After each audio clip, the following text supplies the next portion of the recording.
Today I'm going to make festive jollof rice. This video is a collaboration with my friend Babatunde in Nigeria. This is not my first time attempting to make jollof rice. I did it in a previous collab video with Babatunde and I made a bit of a mess of it, to be honest. I think I hyper-focused on certain aspects of the recipe that aren't actually all that important. Anyway, we're going to have another go. Hopefully I'll get it right this time.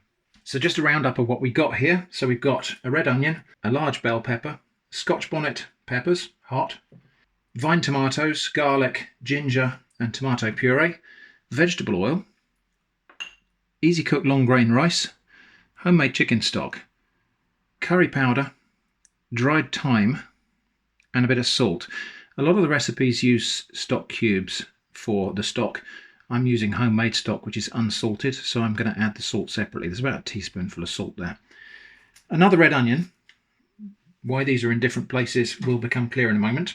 A couple of bay leaves. Here we've got a plantain I managed to find on the market, white pepper and nutmeg. This is going to be the last little bit, and this is some fat that came off of the chicken when I was roasting chicken wings to make the chicken stock. So this is the fat that sort of rendered out of that. This recipe divides itself into kind of three phases. First one of which we've got to make a flavour base for the rice. So that is going to be, well, most of that's going to be done in the food processor. So I'm just going to chop and de-seed one large sweet red pepper. Just take the seeds out of there, not that I think it matters.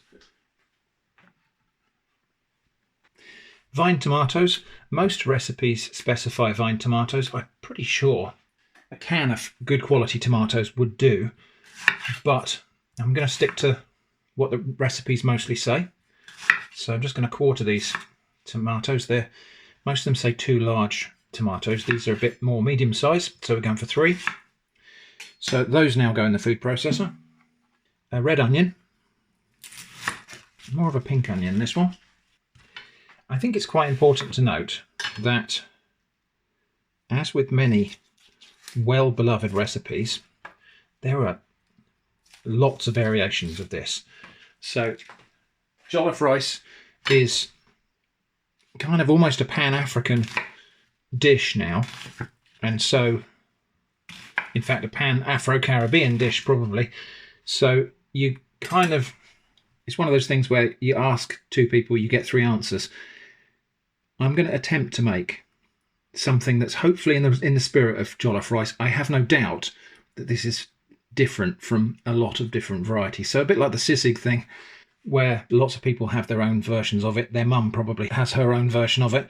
It is inevitable that some of what I'm doing here is going to appear wrong. I'm doing the best I can. Anyway, that onion also goes in the food processor now. We will have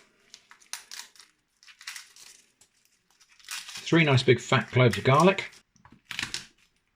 Smash them up and just take the papery bit off. Okay, 3 cloves of garlic also in the food processor. Now, some ginger, and I think probably about maybe half of what I've got here.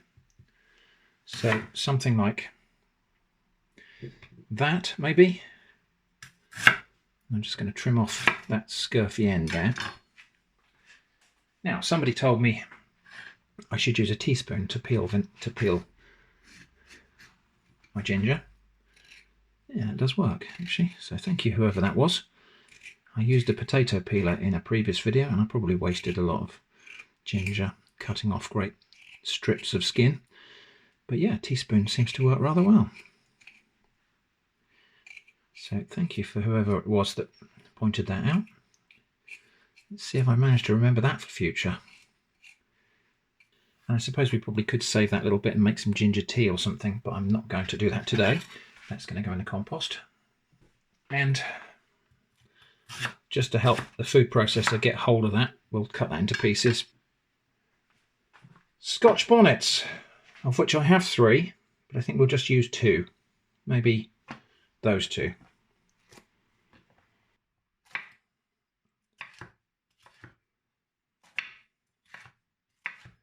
So there we go, everything in the food processor now.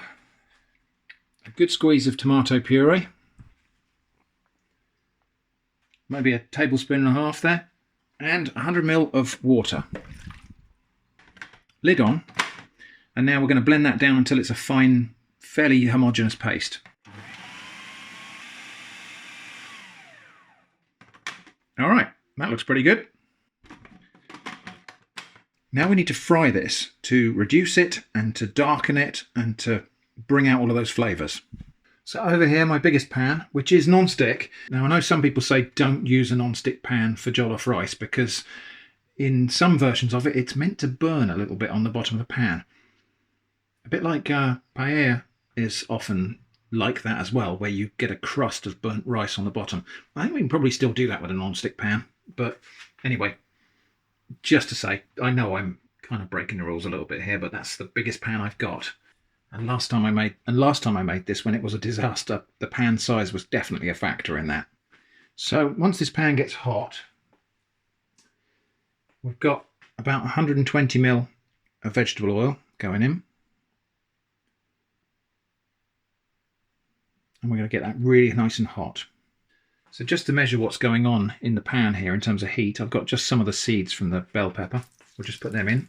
Right, so they sizzle and dance straight away, so that's good.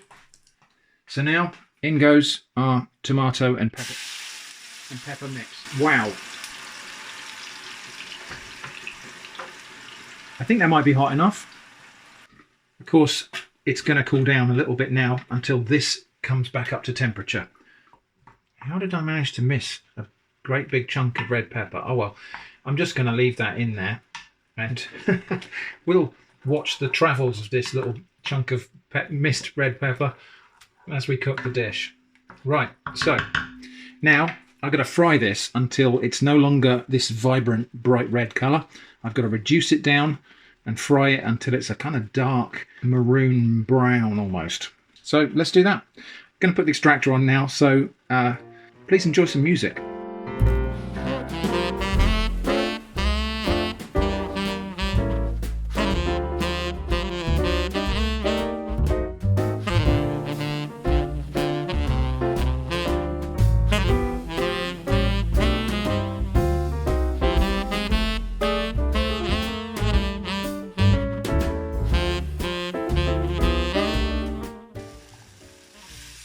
Right, I think we're there.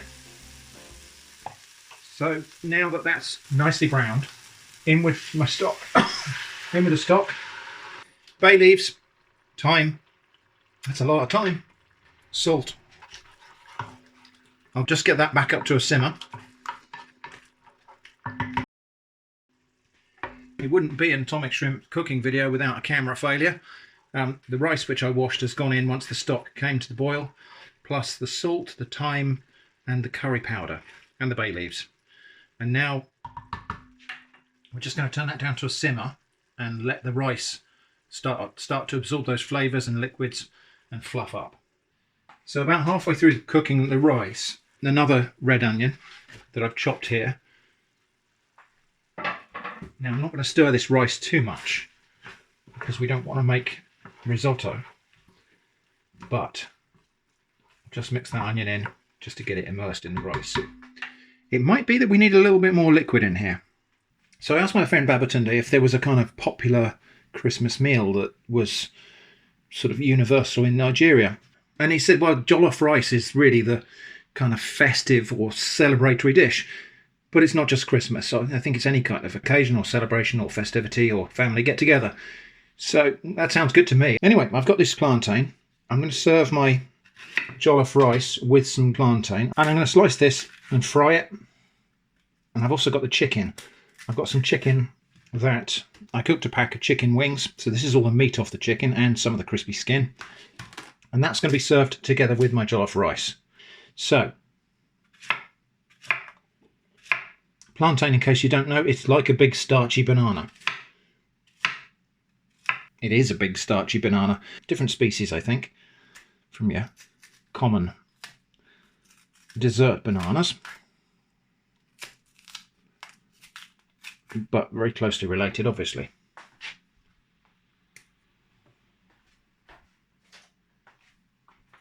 So I'm going to cut that into discs less than a centimetre thick. The rice, meanwhile, simmering away over here. I'm just going to pull out one of these grains and just test it for firmness. Still a little bit of a bite to it. So let's get the chicken cooking. And to fry the plantain and the chicken, I've got this fat. This is a mixture of the fat that rendered out of the chicken, plus a little bit of vegetable oil that I put on there just to stop it sticking on the pan. So there's about a tablespoonful, maybe 2. And I don't want to waste a bit of that.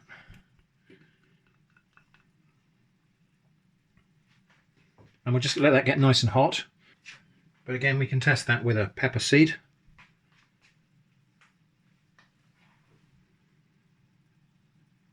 Not quite singing and dancing yet. There it goes. Right, so now in with my plantain slices.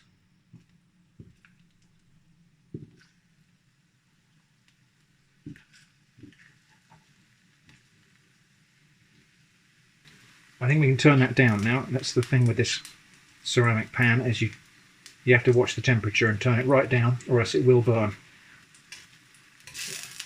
Yeah, see, these pieces of plantain are already a bit toasty on one side. But also in here, I'm just going to put a good handful of this shredded chicken.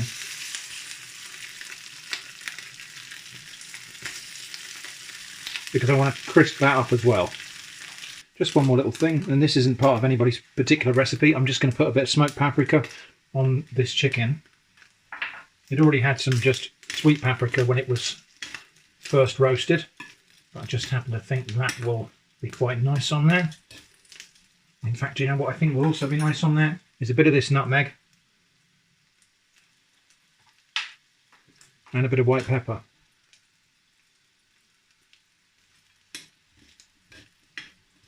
I mean, we're just really now waiting for this rice to fluff up a little bit. It's still a little bit moist, so I'm just going to leave that for another 5 minutes and then we'll serve.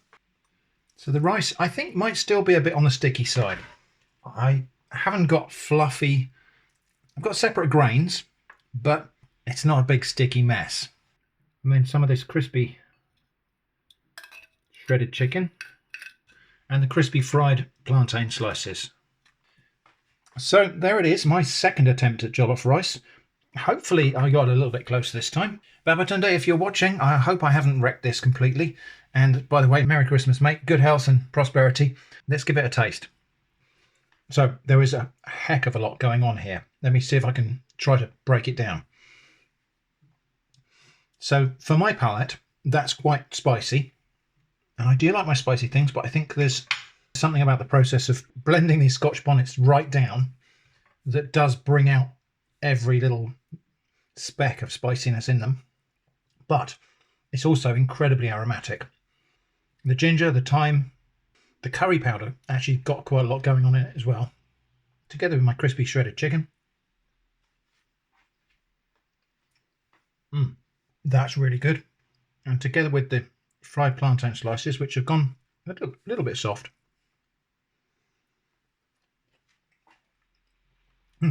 Also a really good combo. So there we go. That was my second attempt at jollof rice. I'm a bit happier with this time. It's really good. Actually, I'm really enjoying it. Even if I didn't get it right, what I've got here is actually really nice. Babatunde is making a companion video for this one, so that'll be linked in this card and in the description. So don't forget to check that out. I hope this has been fun. This is a festive dish, but not from my part of the world. Future shrimp here, and I think, as is often the case, I was probably a little bit premature in serving this because as it stood longer, the grains have fluffed up and separated a bit more.